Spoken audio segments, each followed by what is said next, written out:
하나님 말씀은 구약 성경 783페이지 욥기서 23편 10절부터 봉독합니다. 그러나 내가 가는 길을 그가 아시나니 그가 나를 단련하신 후에는 내가 순금같이 되어 나오리라.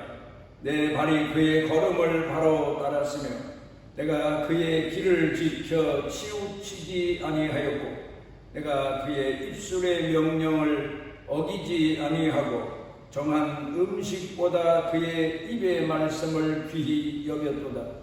그는 뜻이 일정하시니 누가 능히 돌이키랴.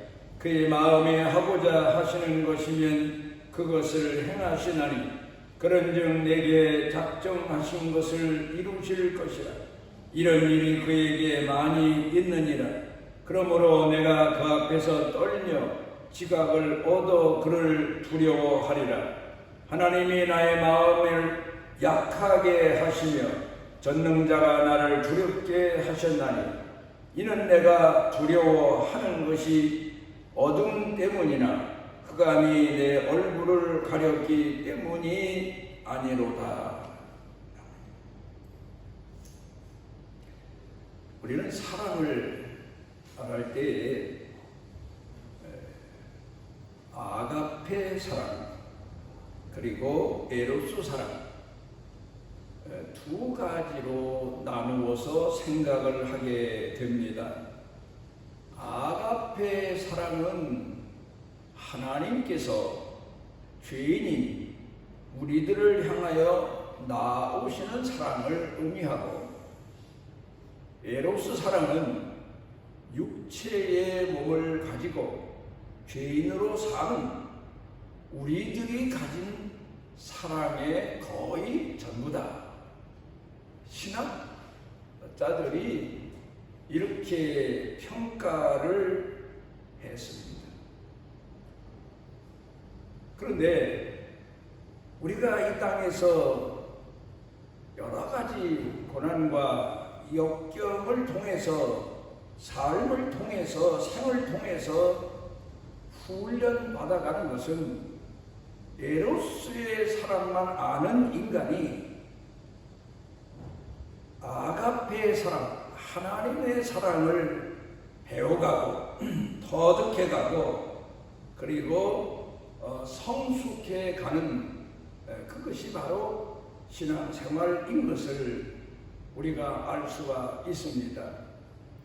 그럼에도 불구하고 우리의 기도나 우리의 생활로 돌아가서 보면 거의가 다 아가페의 사랑보다는 에로스의 사랑에 관한 문제를 가지고 기도할 때가 많고 마음의 소원을 품고 살 때가 참 많습니다. 물론 육체의 몸을 가졌기 때문에 육체를 벗어난 그 이상의 신앙이나 사랑을 생각하고 사모한다는 것이 쉽지는 않지만, 그러나 우리 성도들이 이 땅에서 살아가면서 분명 걸어가는 길은 아가페 사랑으로 가는 길입니다. 에로스 사랑에서, 육적인 사랑이요 세속적인 사랑에서 영적인 사랑이요 신령한 사랑으로 나아가게 되는 겁니다.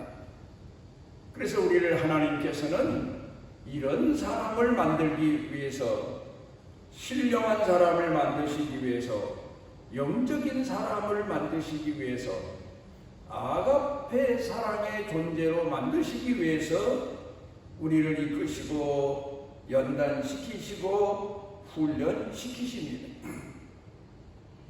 우리는 육체를 가진 인간입니다.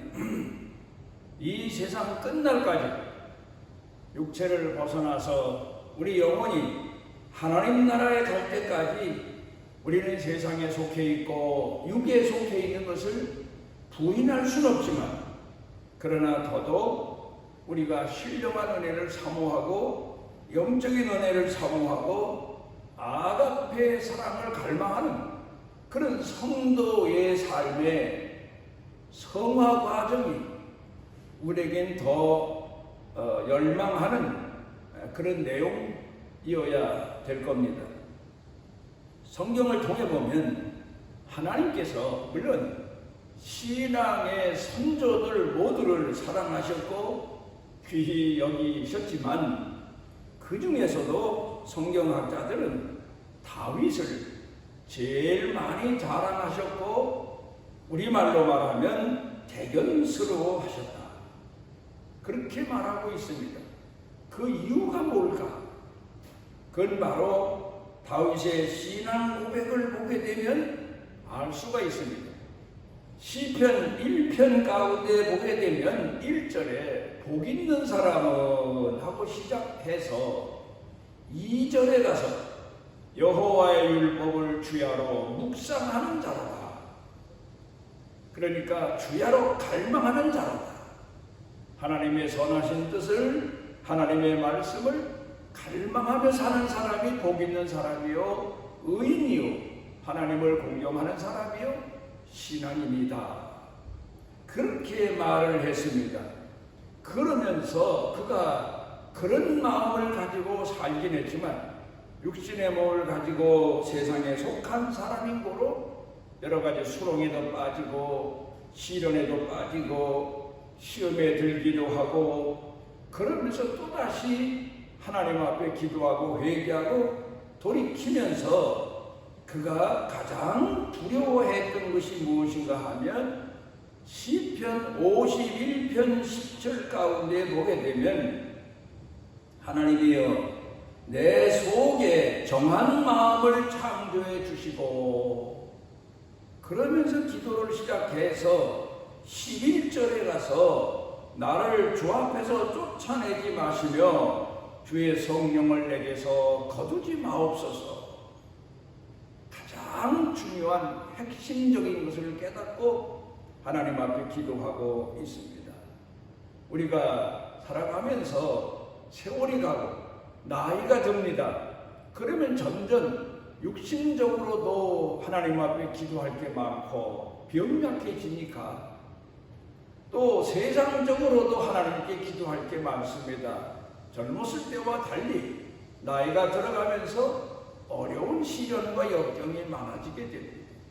그러면서 자칫 잊어버리기 쉬운 것이 하나님의 신이 나와 함께 하시는지 하나님이 내게서 성령의 충만한 능력을 거두시는지를 분별하지 못하는 거 아닐까 그런 경각심을 가지게 됩니다.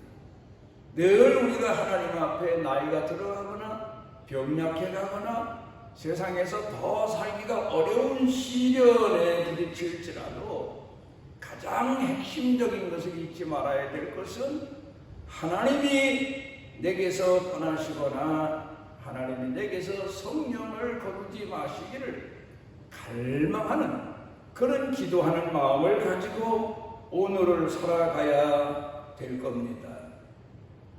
오늘 성경 본문 말씀 가운데에서 소개하고 있는 내용을 돌이켜 보게 되면 이 세상에서 정말 하나님을 잘 공경해서 세상 사람들이 부러워하는 크나큰 복을 모두 다 받고 지니고 사는 욥에 관한 내용의 이야기입니다.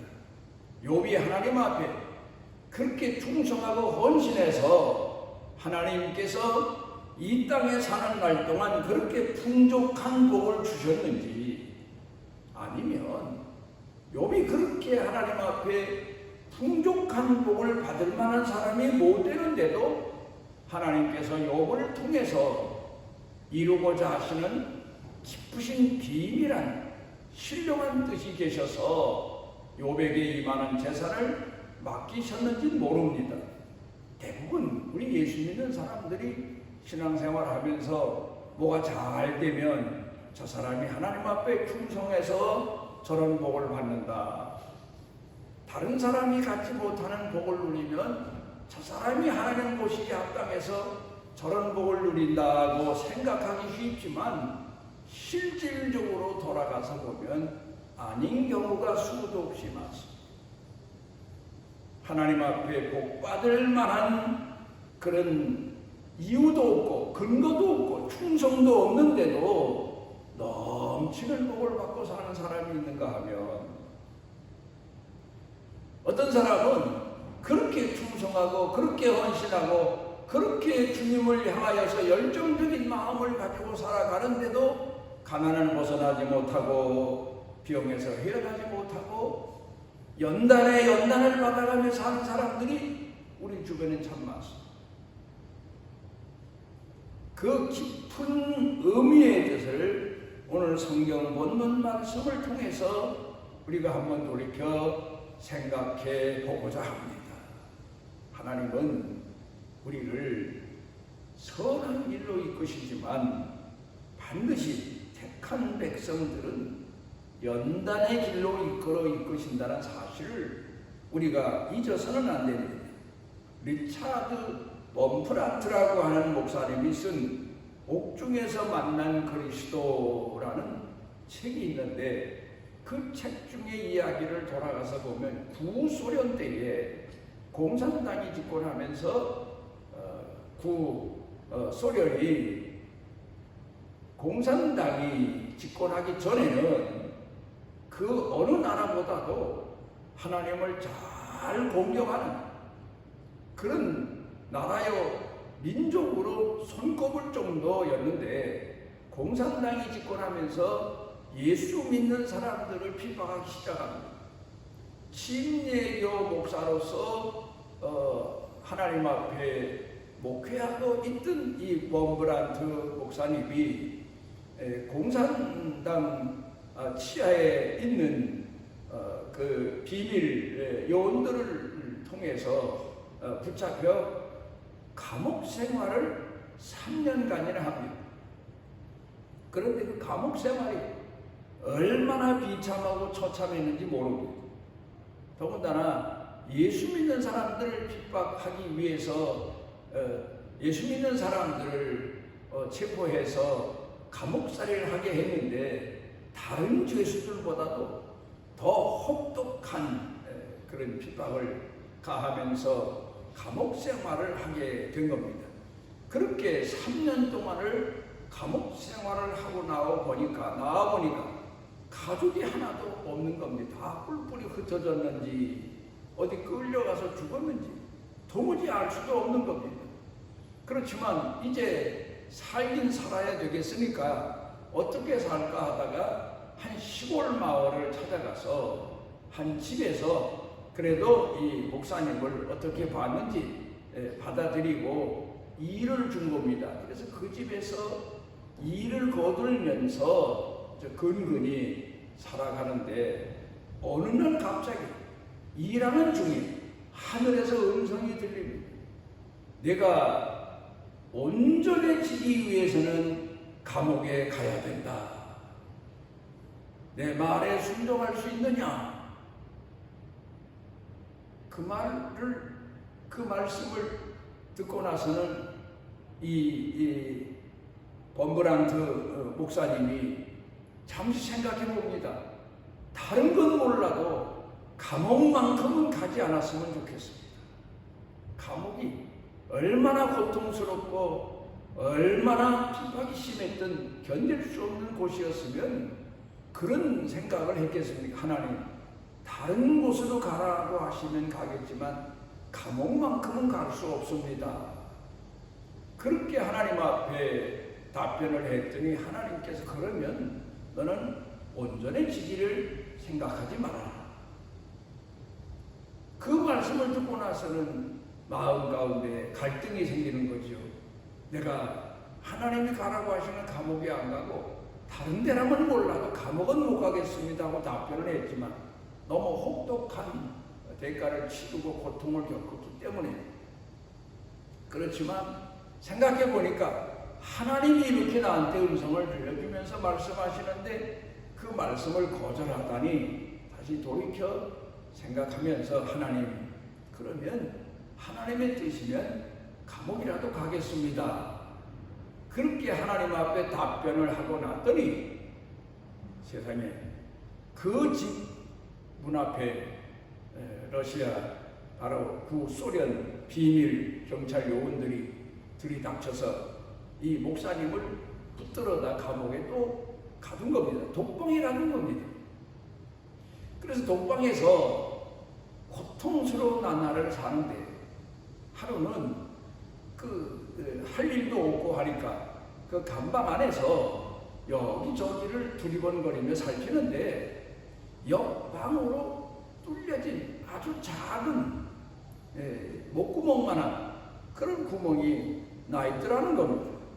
그래서 이게 뭔가 하고 살펴보니까 옆방 사람하고 대화할 수는 있는 그런 구멍을 누가 거기 있으면서 뚫어놓은 거예요. 그래서 옆방에 있는 사람에게 신호를 보내서 통성명을 하였더니 세상에 자기 성과 같은 거예요. 그래서 세상에 나하고 성이 같은 사람이 옆방에 있다니, 그래서 이름까지 통성명을 하고 보니까 세상에 자기 아들이 바로 그 옆방에 잡혀와서 자기처럼 감옥살이를 했다는 겁니다. 그래서 생사를 알게 된 거 아닙니까? 그래도 이 감옥에 와서 살기는 됐지만 여기서 핍박을 받고 고통을 겪고는 있지만 그래도 가족에 대한, 자식에 대한 생사를 알게 돼서 하나님 앞에 감사했다. 그러면서 그가 그 감옥에서 여러 가지 체험을 하면서 하나님이 자기를 연단시킨 이야기들을 그 책에 기록해 놓고 있습니다. 어떤 사람이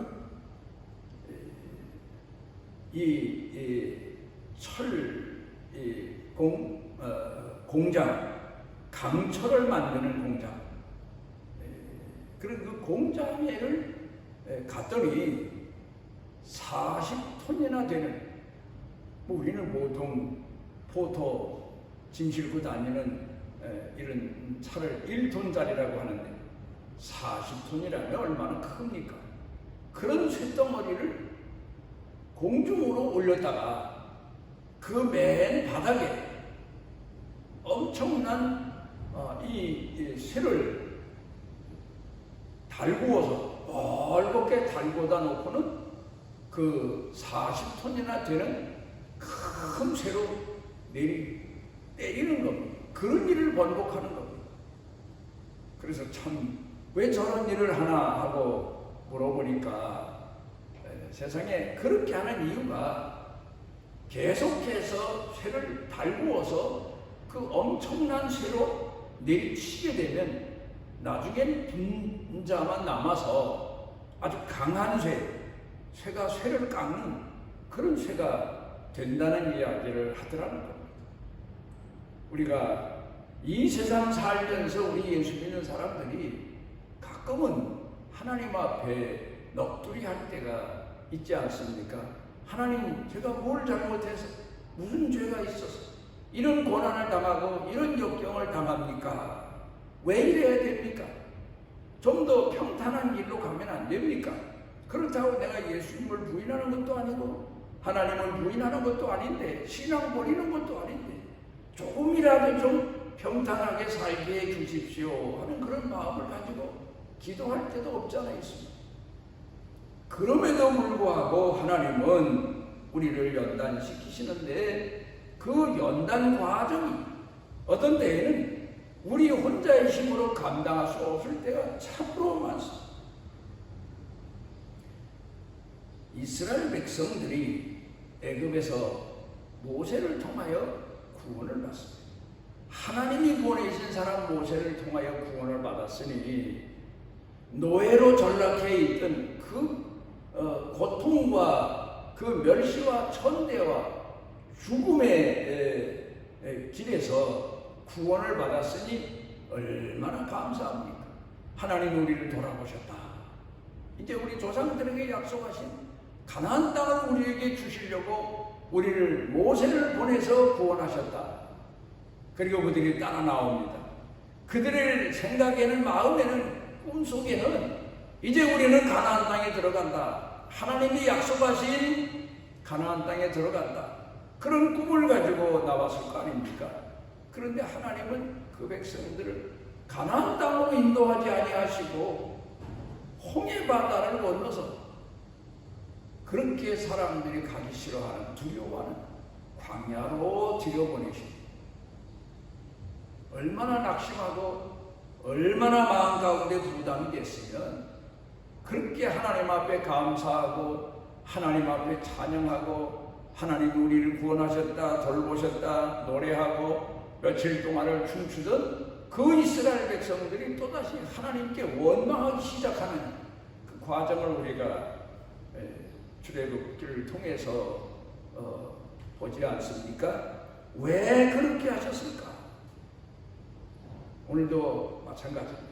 우리의 소원은 좀 평범하게 예수를 믿어도 남들처럼 살고 뭐 더 잘 살지 않아도 남들만큼만 살고 남들만큼만 건강하고 남들만큼만 누릴 걸 누리고 살았으면 더 이상 말할 게 없다 할 정도로 부족한 게 너무 많습니다. 하나님 좀 평탄하게 믿다가 하나님 나라 가면 안 됩니까? 그게 우리 예수 믿는 사람들이 보통 가지고 있는 마음일 겁니다. 그런데 하나님은 우리를 마치 광야로 이스라엘 백성을 이끄신 것처럼 고난과 역경, 연단의 길로 이끌어 인도하시고 계시다는 사실입니다. 마태복음 19장 24절 가운데 보게 되면 예수님께서 이런 말씀을 하십니다. 부자가 천국에 가는 것은 약대가 바늘기로 들어가는 것보다 더 어렵다. 제자들이 깜짝 놀라고. 그럼 부자는 다 천국 못 갑니까? 사람으로서는 할 수 없지만 하나님으로서는 하실 수 있다. 오늘 성경 본문으로 돌아가 봅니다. 이 욥은 하나님을 잘 공경하는 사람입니다. 남들이 우리로 말하면 이 땅에서 받을 복을 다 받은 사람입니다. 한 몸의 부러움을 받는 모델과 같은 사람입니다.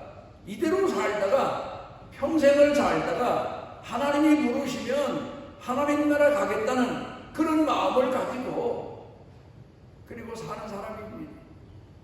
그런데 하나님은 이 부자 욥을 이대로 두어서는 천국에 데려가실 수 없으니까 연단을 계획해 놓으시고 욥을 고난의 길로 이끄시는 겁니다. 그러니까 약대가 바늘기로 들어갈 수는 없지만 부자가 천국에 갈 수는 없지만 고난과 역경을 통해서 천국 백성으로 만드시는 그런 연단의 과정을 거치게 하신 겁니다. 욥기서 3장 25절 가운데 보게 되면 나의 두려워하는 그것이 내게 임하고 나의 무서워하는 그것이 내게 미쳤구나. 욥이 두려워했던 게 뭡니까? 하나님을 공경하던 신앙인들의 삶의 과정을 놓고 보게 되면 어떤 사람은 하나님을 젊어서 잘 공경했으면 나이 들어서 하나님이 복을 주셔서 평탄한 가운데 살다가 하나님 앞에 가야 될 거 아닙니까? 그런데 어떤 사람은 그렇게 하나님을 잘 공경했는데도 순교당하도록 하나님이 섭리하셨다는 사실. 하나님의 허락 없이는 참새 한 마리도 땅에 떨어지지 않는다고 말씀하신 내용을 놓고 생각해 보면 아벨의 순교도 하나님의 허락이 있었다는 사실. 그리고 그 외에 많은 신앙인들이 어려움과 시련과 역경을 겪은 것. 아마도 욥은 내가 만약 저 지경이 되면 나는 과연 신앙을 지킬 수 있을까? 내가 만약 저 지경이 될까봐 두려워하는 그런 두려운 마음, 그런 마음이 욥에게 있었다는 사실을 고백하고 있습니다. 내가 저 지경이 되면 내가 어떻게 될까? 나는 감당할 수 없을 거야. 그런 두려운 마음을 욥기서 3장에서 토로하고 있습니다. 그런데 그 일이 내 앞에 지금 닥쳤다는 거예요. 광야를 가고 싶어하는 사람은 하나도 없는데 이스라엘 백성들 모두를 몽땅 이끌어서 광야로 들여보내신 하나님. 오늘 우리가 이 땅에 살면서 왜 내가 생애 막바지에 이를 정도의 연단을 받아야 될지, 그 내용을 우리가 이 욥기서를 통해서 보게 됩니다. 사도 바울도 역시 마찬가지입니다. 빌립보서 1장 12절에 보게 되면 나의 당한 일이, 사도 바울이 당한 일이 뭡니까? 40에 하나 감한 매를 3번이나 맞고 창에 찔려서 죽은 줄 알았는데 다시 살아난 적도 있고, 또 어떤 때에는 그가 사도 바울이 말한 것처럼 자기를 해하려고 끝까지 쫓아다닌 아주 악랄한 사람들의 핍박도 있었고, 그런데 그런 일이 복음의 진보가 된 것을 너희가 알기를 원하노라. 빌립보 교회 성도들에게 가르칩니다. 복음을 전하는 사람이면 만사가 형통하면 좋잖아요. 고난이 없고 역경이 없고 평탄한 가운데서 복음을 전하고 많은 사람들이 구름대처럼 몰려오고, 그러면 얼마나 좋습니까? 그런데 사도 바울이 이런 죽음 직전의 고난을 수도 없이 겪는 동안에 오히려 복음의 진보가 됐다. 복음 확장의 계기가 됐다. 그래서 하나님 앞에 감사하다. 그러니까 빌립보 교회 성도들에게 너희도 이런 고난과 역경을 당할 때 낙심하지 말고 하나님께서 우리를 연단시키시는 과정인 줄 알고, 사랑하시는 주의 종들을 하나님이 연단시키시는 신앙의 노정인 줄 알아라. 그런 의미에서 이런 편지를 썼던 겁니다.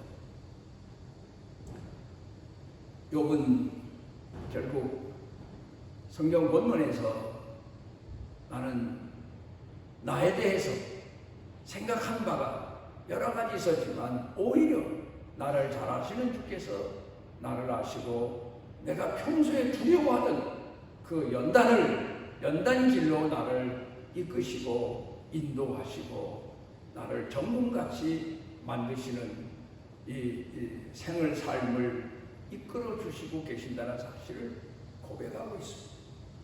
오늘 우리는 우리 자신을 모릅니다. 미래도 모르지만 지금도 모르고 형편도 모르고 우리 자신의 육신도 모르고 삶도 모릅니다. 그러나 우리를 정금 같은 신앙인으로 이끄시는 하나님의 비밀하신 섭리를 믿고 사랑을 믿고 그리고 하나님 앞에 순종하며 감사하며 하나님께서 영광 받으시는 그런 축복의 신앙인으로 살아가시기를 바랍니다. 오늘 우리를 주 앞에 이끌어 인도하시고 우리로 하여금 우리를 향하신 하나님의 비밀하신 섭리와 뜻을 헤아려 하나님 앞에 순종자로 하나님 앞에 충성자로 살아갈 수 있도록 권고해 주시는 은혜를 감사드립니다. 우리가 감당할 수 없는 시험과 시련의 길로 이끌림을 받을지라도 주의 손이 나를 놓지 아니하시고 주의 신이 나를 떠나지 아니하시고 주께서 우리와 함께 하시고 우리를 주님이 원하신 길로 인도하시는 줄로 믿는 믿음을 가슴에 안고 이 모든 시련의 나를 이겨나가게 해 주옵소서. 예수님 이름으로 기도드리옵나이다. 여호와께서 그 날개 아래 보호를 받으러 온 내게 온전한 복 주시기를 원하노라.